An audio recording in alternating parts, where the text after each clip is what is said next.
The White House says deportation flights have begun after the first round of enforcements targeting criminals who are here illegally, something polling shows more than 80% of Americans support. Good evening, I'm Steve Eager. And so President Trump is already surging resources into cities and along the border. Fox 4's Stephen Dial is live with more. Stephen. A U.S. military veteran in Newark, New Jersey was detained in a raid yesterday that's drawn criticism. And with all of this news nationwide, some in North Texas school districts are also becoming more concerned. Friday morning, the White House shared these images saying deportation flights have begun. ICE agents arrested more than 500 people in President Trump's first week in office. The operation drawing praise but also criticism when it comes to protection against unlawful search and seizure. We can't quibble about the Fourth Amendment. We can't quibble about the 14th Amendment, that everybody has the right to due process, that we should be secure in our person, in our papers, in our property from undue search and seizure. The raid on a Newark, New Jersey business has the city's Democrat mayor and others wanting answers. Mayor Ross Baraka said among those detained were U.S. citizens, one a military veteran. Baraka says the detainees were fingerprinted and photographed on site. They went in the back of the establishment. We believe that there were 3 people who they say were undocumented that they detained, but they also detained folks that were, in fact, citizens of this country. One person showed their military veteran identification and was still questioned anyway. ICE responded that its agents may encounter U.S. citizens while conducting field work and may request identification to establish an individual's identity, as was the case during a targeted enforcement operation at a work site in Newark, New Jersey. The Trump administration says these operations are targeting criminals.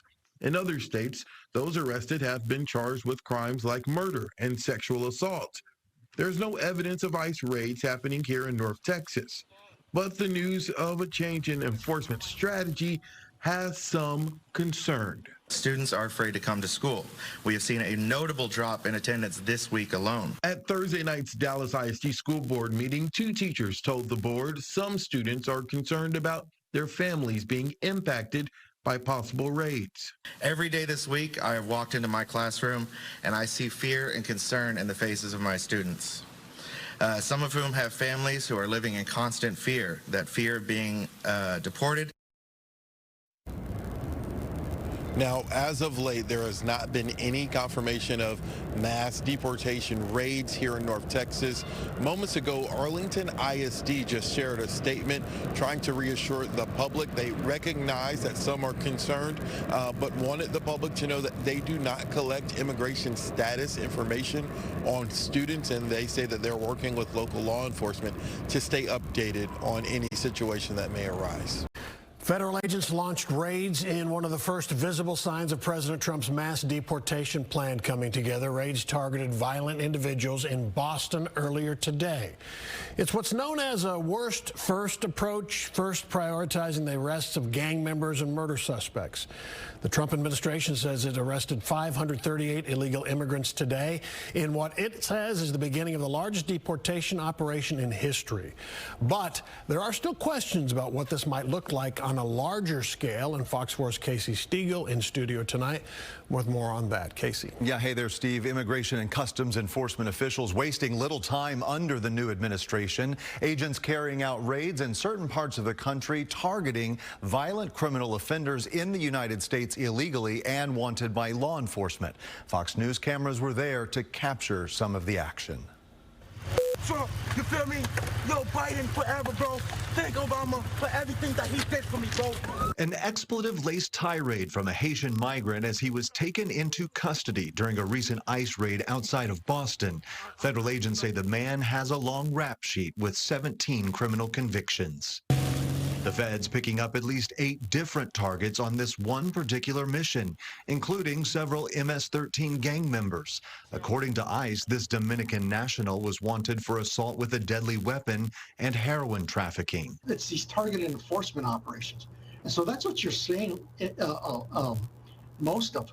when you hear ICE is going to different places, they're talking about criminal aliens. Victor Manjares Jr. is a retired U.S. Border Patrol chief. He tells Fox 4 what you're seeing is the federal government's way of prioritizing the worst of the worst for deportation. And I think that is a very good tactic to take, because I don't think there's too many people that would disagree about removing criminals out of your community. However, Manjares says the ICE raids will eventually turn to nonviolent criminals, focusing on anyone in the homeland illegally. His prediction? I think what you're going to start seeing, because we're seeing it a little bit more in San Diego right now, I've noticed it, is the idea of self-deports, right? People leaving on their own accord. They don't want to get arrested here, or they don't want to get arrested separate from their family. But for now, the focus will remain on taking dangerous criminals off American streets. Thank Obama for everything that he did for me, bro.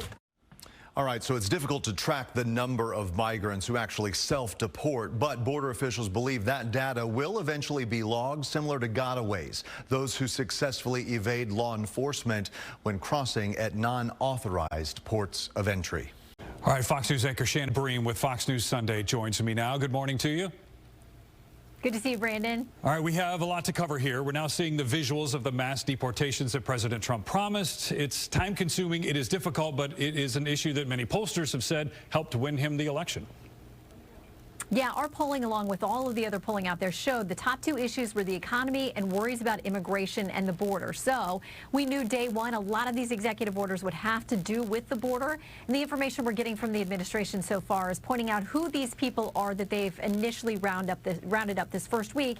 These are people with convictions for things like rape and for murder and all kinds of other things. They say, listen, we're not going after the average person here who has built a life and a family. That's not our priority, although we do believe that they're here illegally. We want to go after the bad guys who should not be roaming this country. The president's efforts to overturn the constitutional protection of birthright citizenship was shut down by a federal judge. What's the president's end game here with this one? I really think he wanted to get it into the court system and see how quickly he could get it to the Supreme Court. I mean, Doug's excellent reporting on this. Right away, of course, it was handled by a judge in Seattle. Of course, you're going to file there in that Ninth Circuit area if you're trying to stop something that's a conservative policy. But President Trump may have to go way beyond the courts. This may be a situation where it's decided if you're going to amend the Constitution, you've got to actually amend the Constitution, which is a very heavy lift. It's very rare, but that may be the answer he ends up getting. A federal judge blocked President Trump's executive order that seeks to end birthright citizenship. The Reagan-appointed judge called it a blatant violation of constitutional protections. The case is one of 5 lawsuits seeking to block Mr. Trump's order before it takes effect on February 19th. Fox's Caroline Shively has more on the legal dispute. Obviously, we'll appeal it. President Donald Trump suffering a loss in court Thursday as a federal judge in Seattle put a temporary block on his executive order ending birthright citizenship. This is a nationwide order, essentially directs the United States government to take no further action in implementing the president's unconstitutional order. Attorneys general from 22 states have sued to block the president's order to end automatic citizenship for children born in America to illegal immigrants or mothers who are temporary residents. 4 states argued in federal court Thursday that it's a right protected by the 14th Amendment. I'd like to remind Donald Trump that the United States became the most powerful, most prosperous nation on earth, not in spite of immigrants, but because of them. House Republicans are now entering the fight, introducing a bill similar to the president's order on Thursday. Citizenship should be earned through a shared commitment to the values and laws of our country, not automatically granted by the mere circumstance of birth within a border. Some legal analysts say taking away birthright citizenship is a long shot. The Trump administration is really the underdog. The odds are strongly against it prevailing. House Republicans sponsoring the legislation say they hope the issue reaches the Supreme Court, whose conservative justices might rule differently than the lower court. In Washington, Caroline Shively, Fox 4 News.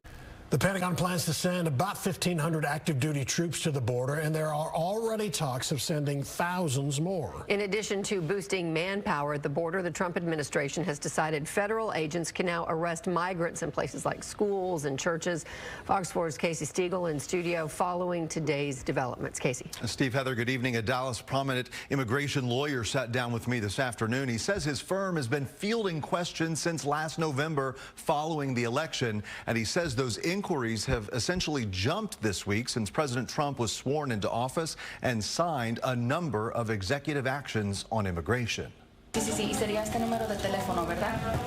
switchboard operators at Chavez Valco LLP in Dallas have had their work cut out for them the last several days. They've been flooded with concerns and questions from migrants seeking legal help and advice. Everybody is concerned and freaking out. People are really stressed. Stressed, attorney Martin Valco says, about the unknown. The immigrant community is really lost, in chaos, I would say. Because they don't know what to expect. Fueling the worry, the prospect of mass deportations. On Tuesday, the Department of Homeland Security rolled back Biden measures that prevented federal agents from making apprehensions inside so-called sensitive areas like hospitals, churches, and schools. I would hope that if we get to that point, that people are treated with dignity and respect. The El Paso mayor trying his best to calm fears. You can live in peace in our community. You can go to the schools, you can go to the churches, and you're going to be okay. Mayor Johnson also reacting to Wednesday's news that members of the U.S. military will now be deployed across the southern border. The Pentagon sending 1,500 active duty troops, and defense officials say if asked, they could send up to 2,000 Marines. I don't think we need troops in El Paso. I go back to saying we're a very safe community.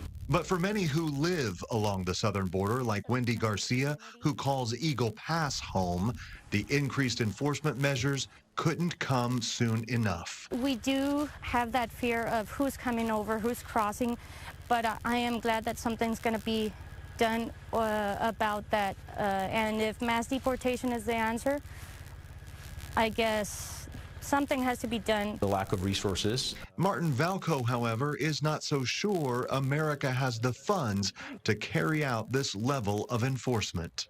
Will they get to the mass deportations where everybody's going to get picked up and go? I highly doubt it. I mean, you're talking about billions and billions of dollars, and we just don't have the budget for it.